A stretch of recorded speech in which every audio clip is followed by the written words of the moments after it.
Welcome to the Evelyn Y. Davis studios of the National Press Foundation in Washington, D.C. My name is Rachel Jones, and I'm the Director of Journalism Initiatives with NPF.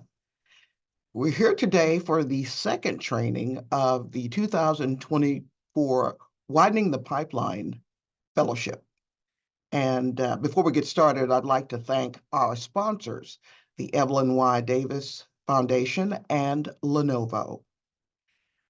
Our topic today is political reporting, and certainly it's one of the most elite reporting beats in any media organization, but it's also one of the least diverse.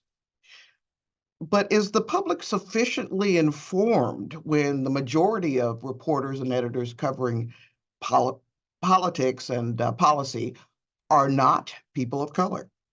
Well, during today's conversations, we'll hear from three journalists of color whose lived experience is centered in their reporting and editing careers. Their expertise has yielded impressive impact, including that of our first speaker. Toluse Olorunnipa is the White House bureau chief for the Washington Post. Together with his colleague Robert Samuels, he authored His Name is George Floyd, which won the 2023 Pulitzer Prize for nonfiction. He joined the Post in 2019 and has covered the last three presidents. Before that, he spent 5 years with Bloomberg News, where he reported on politics and policy from Washington and Florida. And he has reported from 5 continents and from more than 25 countries as part of the Presidential Press Corps. Tolu, thank you so much for joining the Widening the Pipeline family today. Of course. It's my pleasure to be here. It sounds like a really, really great program. And I remember being a part of some National Press Foundation programming when I started off in Washington about 5 years ago. And I still use some of the skills and lessons and insights that I learned about from hearing other veteran journalists come and speak. So I've sort of a full circle moment for me to be on the other end and now speaking to some talented folks who are going to be doing some pretty impressive things in the year to come. Well, that is marvelous to hear. And I think part of the reason they'll be doing that is that they'll have access to you. So why don't we get started before we really get into the nuts and bolts of political reporting writ large? Tell us about your background. You are the son of Nigerian immigrants, and you were born and raised in Tallahassee, Florida. Tell us about your background.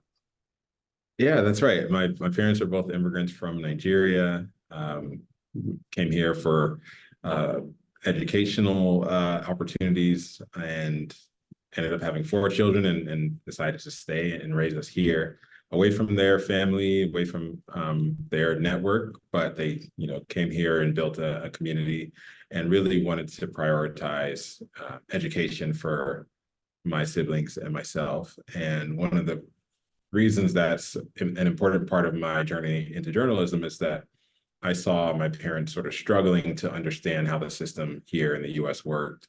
And they, coming from a completely different continent, a different country, they really relied on journalists and journalism to get them information that they would need to make the right choices about sort of how to structure the family dynamics and how to, navigate the workplace and figure out what's happening in current events. And so my parents were news junkies, just consuming information as much as possible because they were in a new land and just trying to figure out how to navigate it. And watching the nightly news, having subscriptions to the local newspaper, watching 60 Minutes on Sundays, I really saw them benefit from having journalism that provided them with information. And I also saw when, there wasn't information, how sometimes they got taken advantage of, or sometimes they, struggled to find their footing when they didn't have access to the right information. And so that led me to want to arm people of all different backgrounds with the kind of information that they could use to make decisions as they're going about their daily lives, raising their families, raising their kids. And, a lot of people don't have as much time to really get steeped into all of the information that we as journalists have to sift through, and they just really want the top line information. They want it concise. They want the important information. And I feel that it's an important role to play in society and helping people make those decisions. And then also the watchdog role is also really important. Like I said, sometimes my parents got taken advantage of because they didn't know as much about how the system worked. But there were other people on the other end of that doing the taking advantage. And I think there's a role for journalists to play in holding people to account when they take advantage of, people who are less fortunate or less informed or otherwise vulnerable. And I think the journalist in society can play a key role in sort of creating that balance so that people feel that there is a watchdog, there is someone who is going to be looking out for the quote unquote little guy. And so that's another reason that I got into journalism. And some of my proudest journalism has been highlighting the stories of people who were disadvantaged or underrepresented or otherwise vulnerable, and making sure that they have a voice, making sure that they're not powerless in these various power dynamics that we have. So I really rely on my background in sort of my day-to-day job, and just sort of reminding myself why I do what I do, and sort of having a family dynamic where we were very close-knit and we relied on one another, translates very seamlessly into my role as a journalist and my role as White House Bureau Chief, where I spend a lot of time working with my team, and we are in the trenches of the political battles of the day, and we have to make sure that we're relying on one another and we are working together seamlessly to cover the politics of the day, while never losing sight of the fact that it's not just a horse race. These decisions that are being made really impact a lot of people, and they have sometimes the biggest impact on people who don't have as much of a voice. And so keeping those constituents and those people in mind as I do my journalism is another way that my background relates to what I do today. This is actually the first time I've ever conducted an interview when the speaker answered every question that I had in his opening remark. Quite impressive. But what I do want to sort of get a better feeling about is what your earliest influences in terms of wanting to become a journalist were. Was it a high school newspaper? And you've already shared with us that your parents watched 60 Minutes and were news consumers. But when was that moment for you when you decided I am going to be a journalist? Yeah, it started off in school, and I always sort of had a skill or talent for writing. And my teachers sort of, I didn't know this at the time, but my teachers always would sort of single out my writing assignments and really encourage me to continue writing. And so I knew I had a bit of a skill for that. And so when I got to high school, there were opportunities to write for the school paper and also work at my local paper, the Tallahassee Democrat, when I was in high school. And that was sort of an opening opportunity to just start flexing those muscles and learn how to craft a story, learn how to talk to people, learn how to report. I was very shy as a kid, so talking to people was much less comfortable than just the writing part.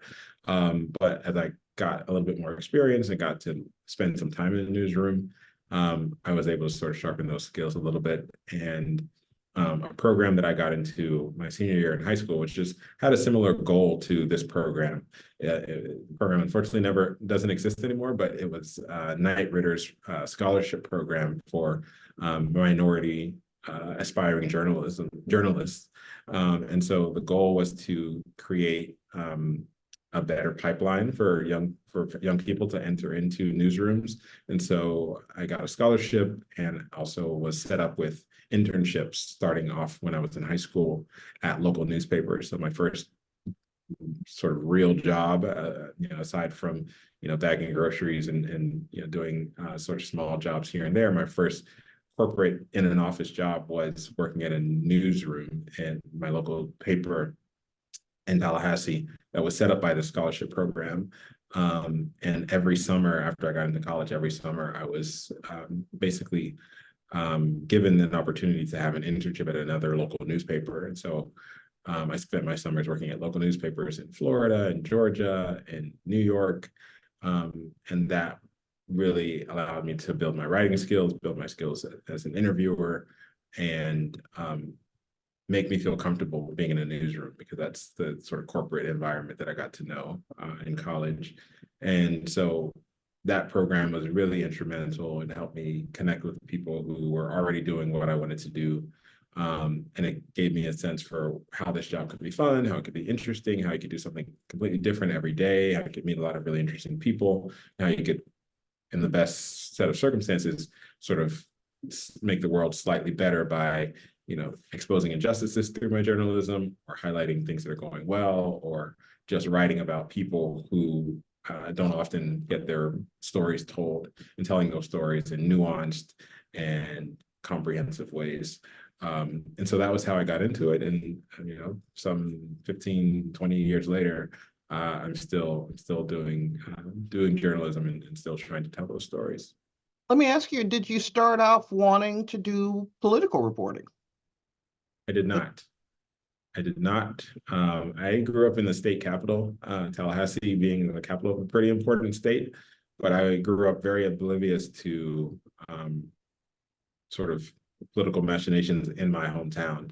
I grew up during, a lot of you folks may be too young to remember this, but there was a big recount in 2000, in the year 2000, where the presidential election came down to like just a few hundred votes in the state of Florida.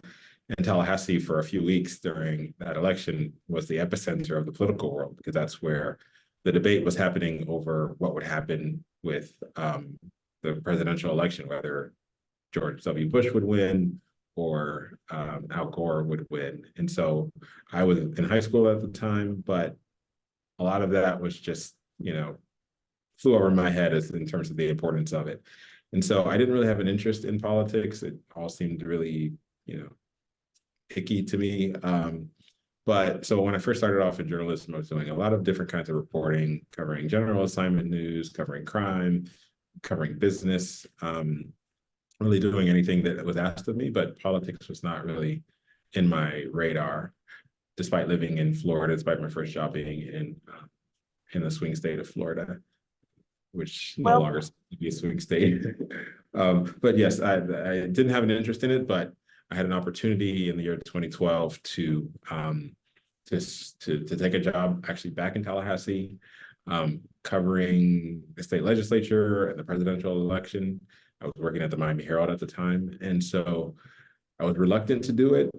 I started off working in Miami, and sort of the idea of moving back home to Tallahassee was not really that appealing, but I was encouraged to take the job by the person who was previously in the job. And I said yes. I took the job, and I just really fell in love with the prospect of covering politics, covering policy, writing about how the decisions that are being made by powerful people impact everyday people, and really holding some of those powerful people to account for the decisions they were making and how those decisions were impacting people. So what I wanted to jump in here for, because you and I, during our prep conversation, I conveyed to you that I really want the journalists on this call to hear from someone who would be very frank and honest about being a person of color in those spaces. And so you just said that you were reluctant to accept the opportunity. Can you break down for us why? Give us some reasons why you just sort of hesitated. Yeah, there were multiple reasons. Some of them were less academic than others. One, I was living in Miami, and I didn't want to move back home to Tallahassee, because Miami was much more appealing to someone in their early 20s. But when I also thought about sort of the more seriously, when I started to think about what the role would be like, I didn't see a lot of people that looked like me doing what I was being asked to do, covering politics. There weren't a lot of minorities that were the subjects to be covered. The politicians were not people who looked like me. The previous political reporters, the person I was taking over for, and the other people that were working covering the same beat, there wasn't a lot of diversity there. So I just didn't see the model for what it would look like for someone like me to be in these spaces. And so it wasn't necessarily something that jumped out to me like, oh, I see these other people doing this, and there's a space for someone like me in this space. It was, for lack of a better term, a lot of old white guys, both on the reporting side and in terms of the state legislators, the state lawmakers I'd be covering. So what did So, the person who had the job say to you to make you take that leap? well, they put together a pretty compelling case about why it would be interesting. It happened to be 2012 and a presidential election. President Obama was running for re-election, and Florida was going to be an incredibly important state. I would get to travel, I would get to experience the height of, political reporting for a lot of people is the campaign, the presidential campaign. And so I would be a part of that, not just covering local politics, but really keying into the national scene. And I had designs and ambitions to, one day live in New York or live in Washington, D.C. and have that sort of, move forward from local reporting to national reporting. And this person said that this is probably the best way to do that, is to be a part of the coverage of the Florida presidential campaign. There are going to be all kinds of national reporters that are also interested in Florida. National outlets will have an interest in what you're doing. You'll have fun. You'll be able to cover something, things that are interesting. I had a pretty strong policy background at the time, having covered a lot of like real estate and business policy. And so I was told I'd also be able to cover policy and it wouldn't just be horse race coverage. And so there were multiple things, but that is part of what made it, made it a compelling case and a compelling assignment.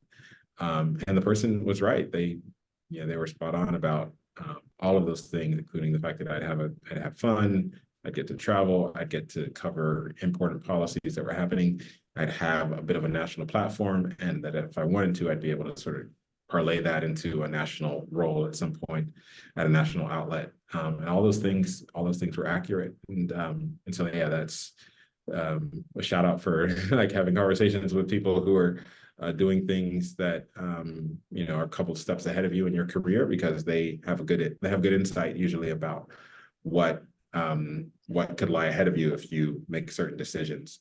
You offer the fellows an incredible lesson in timing. Yes. When you think about the fact that as an African-American man covering an African-American candidate for president from a key state, we have to be aware in our lives of those kinds of inflection points or opportunities. So thank you for doing that for us. Let me ask you about that.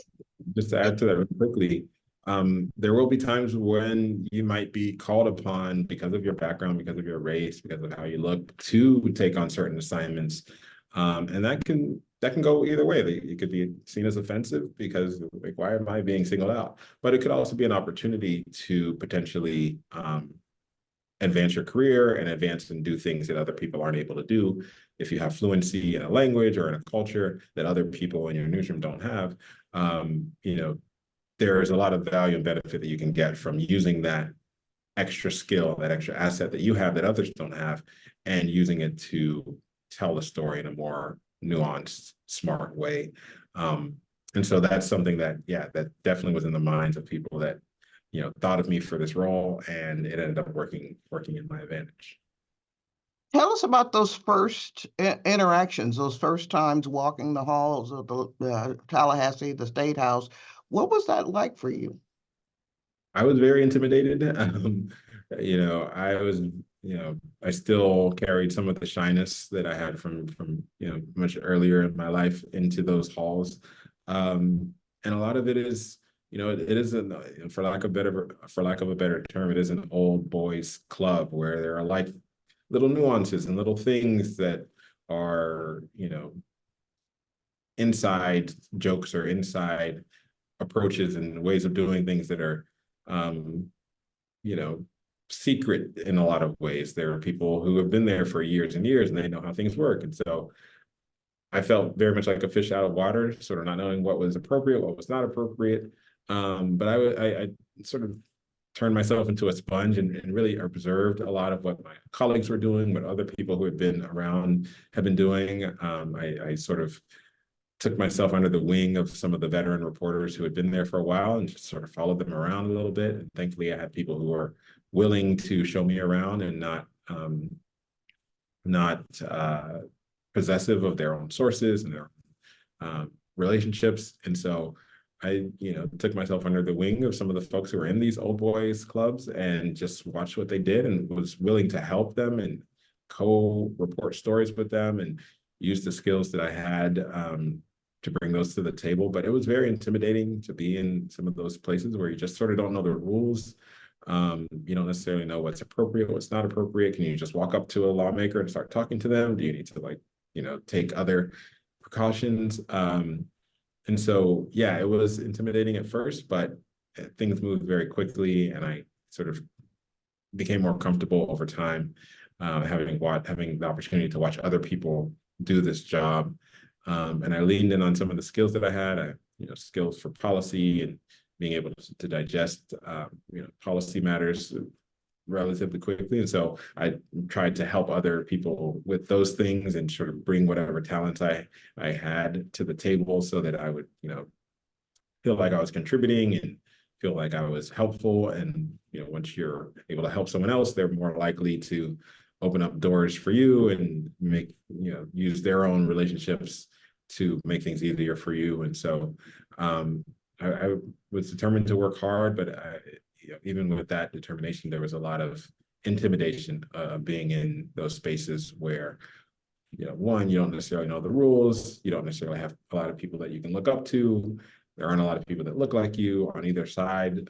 So, that anytime you go in one of those spaces, you're going to, potentially attract some attention because, you're younger and you look different and, there aren't a I lot don't want to put words in your mouth or sort of stir anything up without reason to do it, but I'm curious about whether you had any negative experiences in those settings. I have told the journalists about my early years covering local city government for the Clearwater Times in Florida in 1986 was when I started there. And I don't sugarcoat it.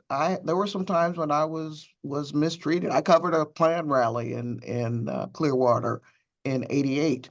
So I just wonder if you ever had any of those kinds of experiences early on in covering politics in Tallahassee.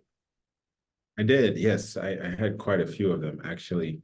I tried to put them out of my mind because that's my coping mechanism for those things. I try to forget them quickly, but there's some that sort of sear into your memory. I was covering Governor Rick Scott, who was this sort of Tea Party governor, and he was an outsider who came into politics from the business world. And he had a very brash set of aides around him who thought that mixing it up with journalists in a very aggressive way was their role and their job. And so a lot of, the pushback, and they gave it out to everyone, but a lot of what they sort of targeted me for, and then a lot of it was in the subtext was this idea that I wasn't smart, that I didn't know sort of how things worked. A lot of it was in comments. They would call me out in public, in social media for the stories I was doing in very aggressive, direct ways to challenge my intelligence, which I took that as a very coded form of saying, like, you don't belong here. You're not smart. You're, given this job for reasons that aren't, about merit. And so that happened from the governor's office. That happened also sometimes when I was covering policy.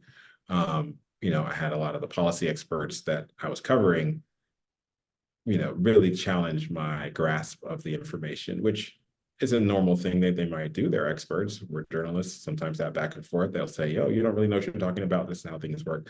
But I've often felt that it went beyond that, beyond what I saw my other colleagues experiencing on that front. It was more direct and personal and a more direct challenge of, who I was. And it was easy for me to connect that to my race as well as my youth at the time. And just sort of the sense that, what is this person who looks like this doing in this space where we don't typically see young Black men, really getting into policy and really delving in and covering with a aggressive eye, some of the things that we're doing on the policy front. And so that was the biggest thing, is sort of the challenging of my intelligence, the sort of trying to get under my skin, calling me out publicly for some of the things that I was doing in ways that I saw that was very different from how my colleagues were dealt with, and how my colleagues, even as my colleagues, who were not people of color, had their own beefs and back and forth with people in power. It wasn't personal in that way. And it wasn't directed at their intelligence in that way. I think there was more of a respect for who they were, and they came into the door with a little bit more of a sense of, they're supposed to be here, as opposed to sort of having to prove that I was supposed to be there. So can you point us then to the story that you think had the most impact, that you're proudest of in your years of covering the Florida legislature? Oh gosh, there's so many. Give us a couple. I was covering the presidential race. I was covering a lot of the things that were happening in the state legislature. But one of the things that really that sort of let people know that I was there, and I was doing things that were different from what had been done before was this. I was covering the state-run insurance company. It's called Citizens. At the time, it was called Citizens Insurance, and they just had a number of scandals going on that, because insurance as an industry is very dense and hard to cover, a lot of people just weren't covering them. But I started looking into them, and I at the time, they were trying to push certain laws through the legislature that were questionable. And so I just started doing some research on what they had been doing. They were the insurance company that was responsible for helping people whenever there was a big hurricane or big natural disaster. But there hadn't been a big natural disaster in Florida for like 10 years. And so they had raised all this money from people's insurance premiums. And there was a big question about what they were doing with this money. And, as I started to dig in and follow the money, I found that in addition to sort of doing some shady things more broadly, there was a lot of governance. There were a lot of governance problems in the company. There were people who were involved in sexual harassment in the company, and were being given a slap on the wrist. There are people who are spending a ton of money on these, going to conferences and, fancy locations where they're spending all this taxpayer money and not really doing anything for the people who they're supposed to be insuring. There was an inspector general report that was put out by the watchdogs within the state-run insurance company that instead of taking all of the guidelines from this inspector general report that was calling out a number of problems, they fired the people who wrote the report, and they buried the report. And so I got my hand on the report and was able to report all of the misdeeds that were happening inside this company, including sexual improprieties and workplace dysfunction and harassment and all kinds of other things that shouldn't be happening at any company, but definitely not a taxpayer supported company. And so this area that is normally not seen as flashy, I ended up writing stories that were essentially about sex, drugs, and rock and roll at this big insurance company. And they ended up getting like front page treatment. And this was the first time this insurer had really gotten that kind of attention. And it's because I had an interest in policy, and I started digging in on the policy front, that all of these other things that were, interesting to readers that don't necessarily care about policy, but would be outraged by what was happening at this company. I was able to really break that story wide open and do several stories on improprieties at this state-run insurance company that nobody had really been paying attention to. That's incredible. That's quite an incredible opportunity. I'm going to open it up soon because I know that the journalists will want to ask you some questions, but I run this show, so I get to do what I want. Let me ask you about making the pivot from Bloomberg to the Washington Post. You're the Washington bureau chief. Huge title, impressive. And so many of us start our careers saying or thinking, maybe one day I want to work for the Washington Post or the New York Times. Tell us about how you, that experience of making that kind of a move for you. Yeah, I'll go back by saying the first big move for me was moving from the Miami Herald Bloomberg. Going from local to national was a huge leap. And once I got to Bloomberg, it sort of opened my eyes to the possibility of reaching a national audience. And that was something that was appealing. It was something that I knew I wanted to do. And it was a natural progression for me to go from Bloomberg, which had a focus on business and finance with a mix of policy and politics in there, to the Washington Post, where it's more heavily focused on policy and politics. And that's really what I wanted to be doing. But in terms of my day-to-day job, it was very seamless because I had been covering the White House in my last years at Bloomberg, and I continued covering the White House when I got to the Washington Post. But I knew I'd have a broader audience. Bloomberg happens to have more sort of business-focused audience with a little bit of general interest readership, but the Washington Post has a much bigger general interest in policy, politics-focused readership. And so I knew that my articles would land with more impact. They'd reach a broader audience of people who are interested in politics and policy, and they'd make a bigger splash. And so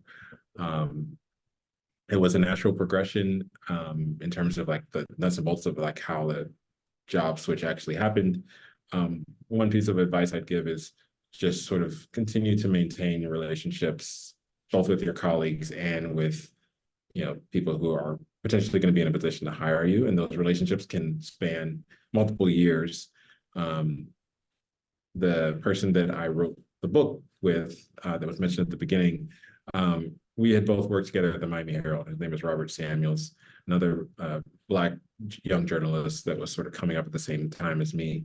And he left the Post and he left the Miami Herald and went straight to the Post several years ago. But over the course of about 7 or 8 years, he would regularly be checking in with me and saying, "Oh, you should meet with this person," because he was essentially trying to get me to come to the Post as well.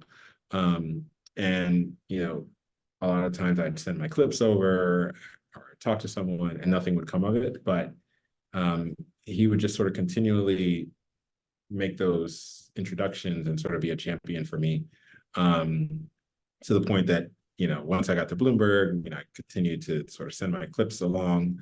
And it took quite a long time for it to be the right time for the Post to make an offer to me. But, those relationships were built over time. People sort of knew of me, and I knew that as I was writing for Bloomberg, there were people that were paying attention to what I was writing, who were in a position to potentially hire me for the Post. And so sometimes those relationships span multiple years. It's worth sort of keeping in touch with people, letting people know what you're up to, checking in from your current job with, a place where you think you might want to be in the future, and talking to people that work at those places to make sure that that's a place that you'd want to work.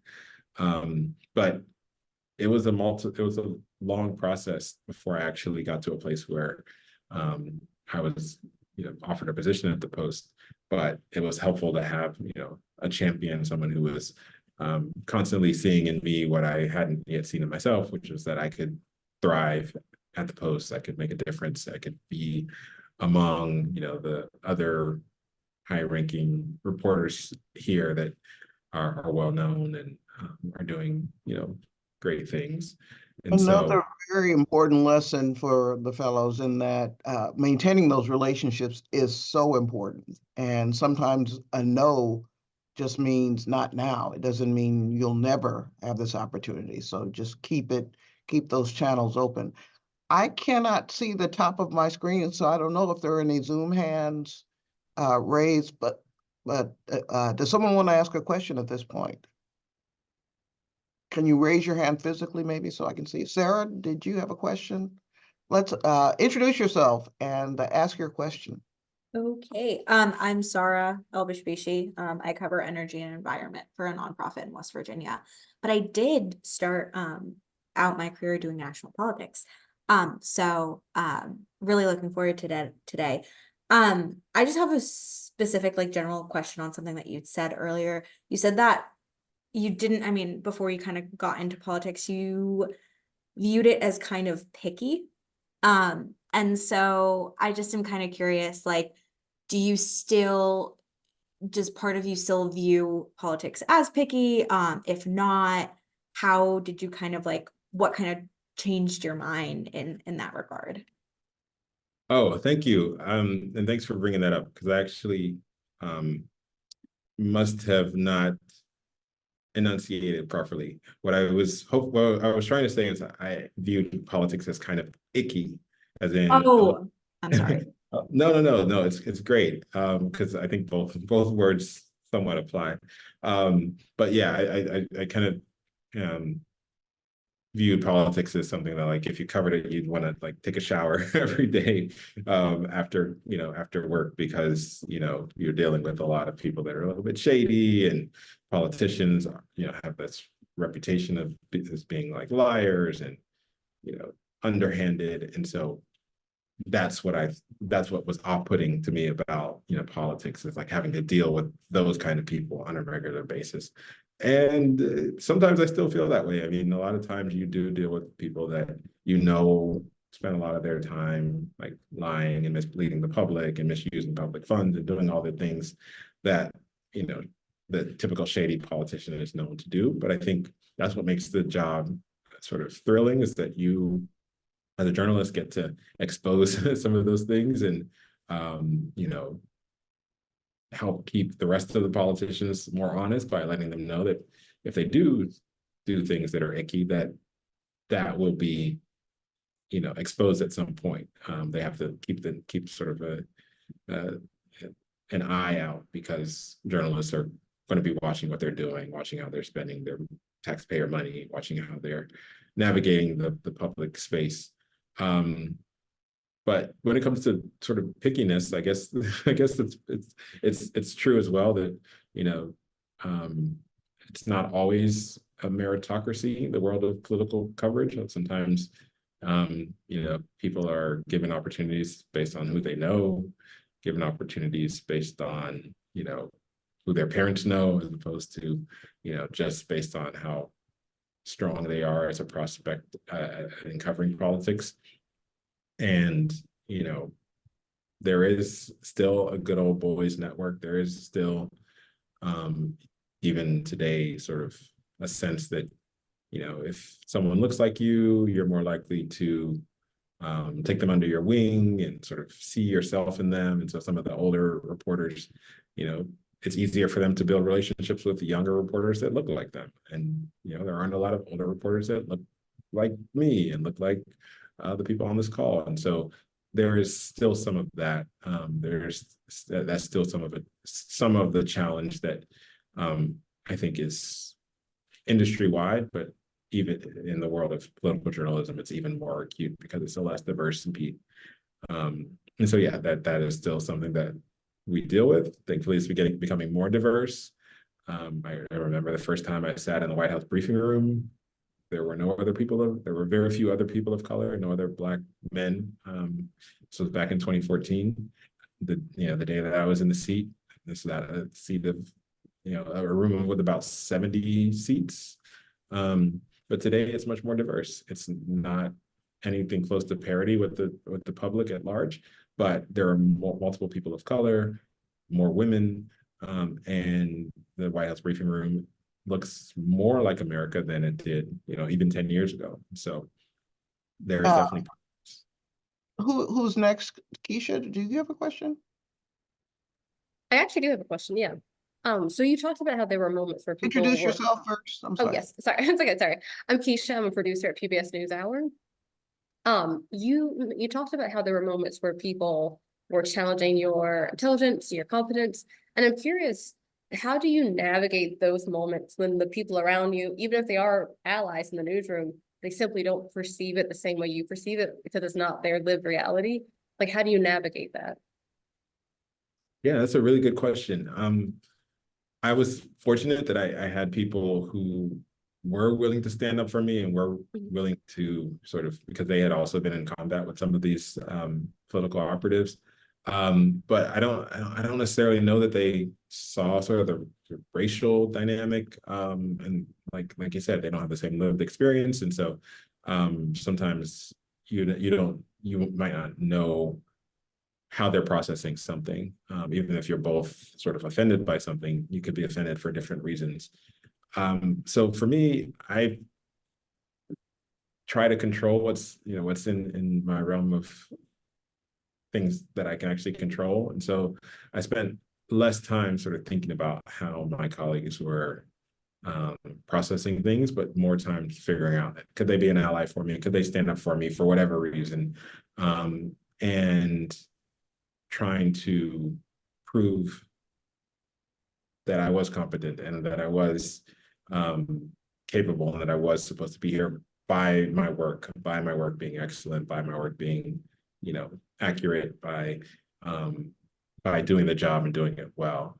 And so a lot of times in this industry, you have to sort of control what you can control and sort of leave other things that aren't in your in the realm of your ability to control, sort of without allowing them to throw you off track. And so I would say, to the extent that it's out of your control, what your colleagues think, it's not necessarily the most fruitful thing to try to change their mind or try to completely get them to see things from your perspective. It can be helpful to give them a sense for where you're coming from and why you may do something or respond in a certain way. But I found that it's usually more fruitful and more beneficial to focus on what you can control, how you're responding, how you're managing a situation, and try to bring your colleagues along and see where their interests are. Sometimes they can help you for reasons that are different from the reasons why you're asking for help, but they may find it in their self-interest to stand up for you, just out of solidarity or because you represent the news organization. And so trying to find what it is about your colleague that may allow them to help you, even if it's not them seeing things the same way you see. I found that to be valuable and a useful way to navigate that kind of situation. I want to ask you about being the White House bureau chief for the Washington Post on January 6, 2021. Since we've been talking about lived experience here, tell us a little bit about what that was like. Well, actually, I was covering the White House under President Trump, but I was not the White House bureau chief until the second year of President Biden. So I took some time off to write. So covering politics as an African-American man in that moment, what was that like? Yes, it was pretty harrowing at the time.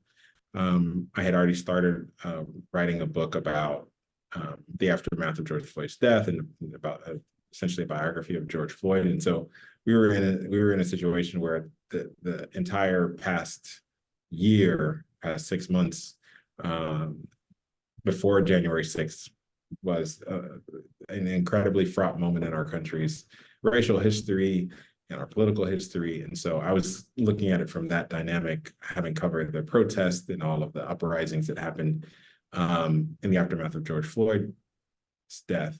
And now we had what was sort of the embers of this backlash to this idea that the country should be more diverse and more all the things that President Biden and Kamala Harris sort of represented during their campaign, this idea of diversity, this idea of the country moving beyond the past and moving towards a more equitable future.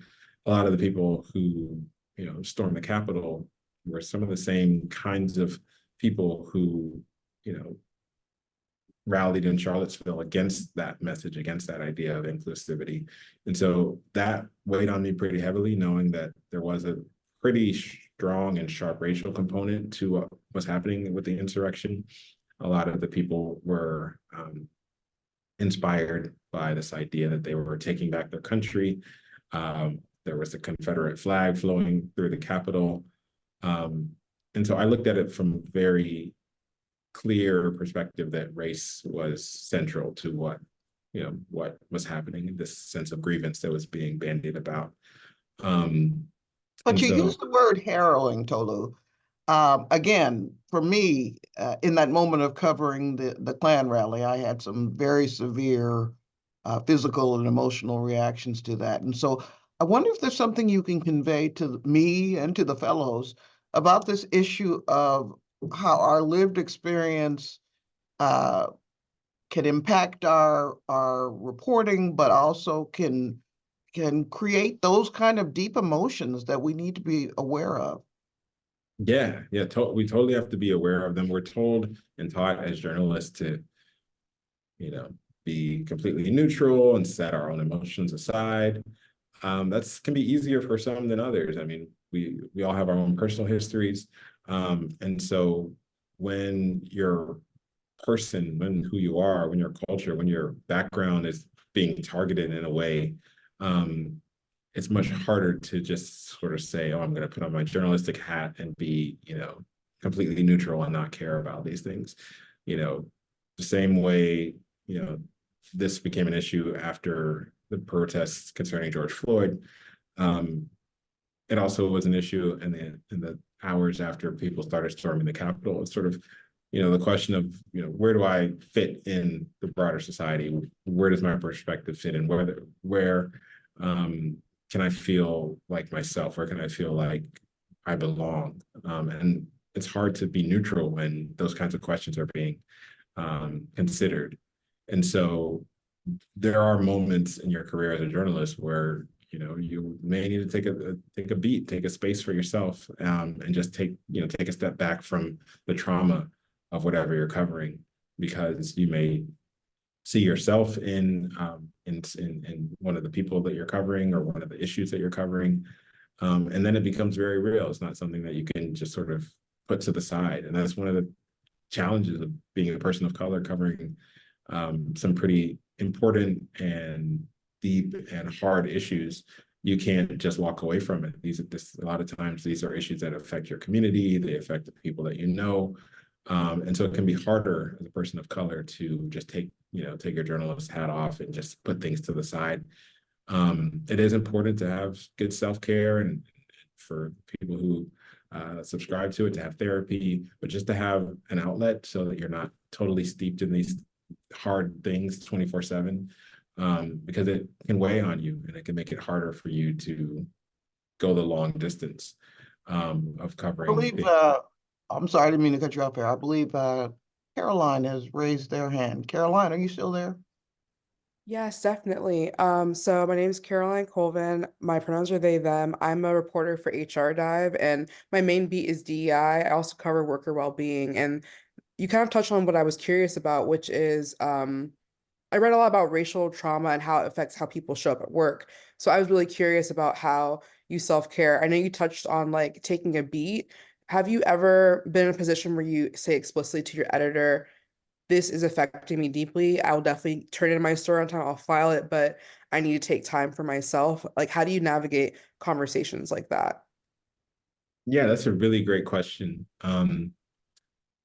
I have not ever done that directly, but I found ways to sort of try to take that time. I sometimes feel less comfortable talking about emotions in the workplace. So sometimes I have, just sort of taken my own personal time and to, let my editors know I need a personal day, or not necessarily say it in that way, but that's essentially what is happening. I just let my editor know I need to take the day off, or I'll be back on Monday. But it is important to have that kind of self-care in place. For me, getting physically away from the story is helpful and useful. So whether it's travel, whether it's, a lot of this, a lot of these self-care routines and strategies for me came into place during the pandemic, as I sort of really needed to take care of myself more. And so I started going on walks more often. I started trying to figure out how to get physically away from my laptop and from the TV screen and from the space of whatever I was doing that was causing there to be trauma. And so removing myself physically from certain things and surrounding myself with other things physically sometimes was helpful for me to get in the right headspace. So I still do that from time to time when I find that the job is becoming a grind, just sort of book a trip or even, take a drive or just get away physically for a little bit. That helps. And it is helpful to sort of have that kind of relationship with your bosses and your editors where you can talk to them and let them know when you have something going on. But sometimes, it can be hard to have that kind of relationship, especially with someone who maybe not as familiar with with your culture and your background. And so sometimes you might not necessarily need to say exactly what's going on if it's not sort of that kind of open relationship where you can feel comfortable and feel like whatever you say is going to be received in the right way. Sometimes there's some value in keeping things vague as long as your bosses and your editors will be fine with giving you the same response at the same time without necessarily you going into the details. So every situation and every relationship is different, but what I found valuable is sometimes not being as specific, but just letting the person know, okay, I won't be coming in on this day, but I'll be back on X day. And then using that time for the self-care and for the healing that I need. It sounds like you're telling us about information as needed, and that's all you need to know. I think we have time for one more question, and that would be from Mahar. Hi, Hi. my name is Meher. I'm the politics and election reporter at Carolina Public Press in North Carolina. So kind of doing similar stuff to what you did when you were in Florida and started covering this beat. Something you said really kind of struck a chord with me, a lot of things, but one of those things was how you said that, often some folks come into the newsroom with a sense that they should be there, while for you it was a feeling of like, I have to prove that I should be here, or that I'm kind of worthy of being here. Is that something that goes away eventually? I feel like I'm 8 years in, and every role I'm in, I feel that way. And, I'll look around, and sometimes even an intern who's just started doing this kind of work doesn't necessarily feel that feeling of having to prove yourself. And then another thing I wanted to ask about, just kind of building off of the conversation we've been having with all these questions. I feel like one of the tricky things about covering this beat is that sometimes even acknowledging that it's a different or unique experience being a person of color in these spaces is considered a bit taboo, and like makes it seem like you're weak for even acknowledging that, going into polling places is going to be a different experience to navigate as a reporter of color versus a reporter from another outlet who might be white, being able to have more access to interviews in those spaces. I've covered some really different spaces where I may not have been welcome if I wasn't a reporter. So I'm wondering how you navigate those situations, not so much like in terms of requesting time off, but just spreading awareness that this is, an added layer, but I'm still doing my job and I do it well. Yes, those are really great questions. For the first one, I'll say yes and no. Yes, it does get better. You do become more confident as you walk into rooms over time. But at the same time, I'm pretty sure everyone in this Zoom is going to be advancing in their career and being in more prestigious and more exclusive rooms as you get older. And as you go deeper into your career. So you do become more confident because you have the years under your belt, and you've kind of been in those spaces before where it's been uncomfortable, and you've survived it, and you've come out on the other side and you've thrived, and sort of having those victories and having that experience just makes you more confident as you go into those things going forward. But at the same time, I now am walking into spaces that are much more intimidating than the spaces I was walking into 5 years ago. And so even with that added confidence, you do sometimes still feel some of that imposter syndrome. And, I've learned from watching other people and seeing them up close and sort of studying their level of confidence that it's not always, a direct correlation to how intelligent they are or how skilled they are. Some people just, because of the way the world tilts towards them, they feel just comfortable and confident. I've tried to take on some of that, and I've tried to emulate some of that, because to be frank, there's not a lot of value that you get from being timid in these spaces, because the people that get to these spaces, a lot of them got there by being brash and being bold and being confident. And so I've tried to sort of put on that confidence, even if if it's uncomfortable, even if it's not a natural, feeling, because I've seen that it works for other people. And I've seen that, I work hard as well. Sometimes I work harder than these other people to achieve that sense of confidence in my skill set. And so it gets easier, but it sometimes also still is something that's in the back of your head as your career advances, and as you get to a higher and higher level where it's just, it's natural to feel intimidated, but it's valuable to go into those spaces. One, having done the work, having done your homework, having done everything that you need to do to feel confident, and then also just taking on that confidence and embracing it even when it doesn't feel natural. And then when it comes to sort of going to spaces as a journalist where a lot of times, we're not welcomed, or we have to deal with added issues that other people don't have to deal with, it is one of the sad things about, the territory of journalism, and specifically political journalism, especially at a time when we're so polarized. I think, it is important to have those conversations with people that are sending you to these places and let them know what your experience is like. It doesn't have to be in an accusatory way or anything like that, but just letting the people know what their blind spots might be by letting them know what your experience is.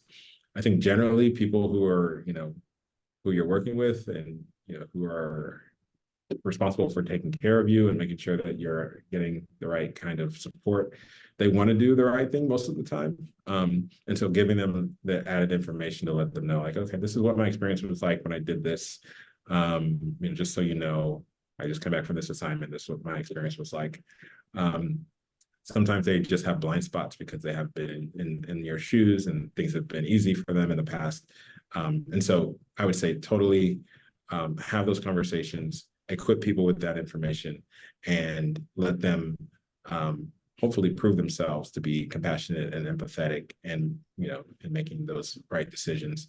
And when they're not, you can do what you can do on your own end to protect yourself and to protect your own peace, and let people know that, if they're not going to step up, that you've got to do it just for your own sort of peace of mind and personal safety. But that's really. Meher, I want to thank you for asking that question, because you provided the perfect way for me to try to wrap this conversation up.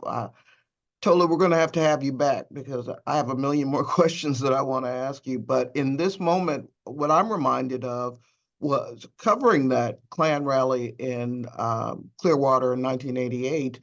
And it wasn't until I burst into tears on the phone with the editor in St. Petersburg that he figured out what was going on, or it made those connections in his brain, because for him, he was just asking for details. How many people were there? What happened? What did they say? What did you see? And when the light bulb clicked on in his brain that, oh, she's an African-American woman and she probably got abused.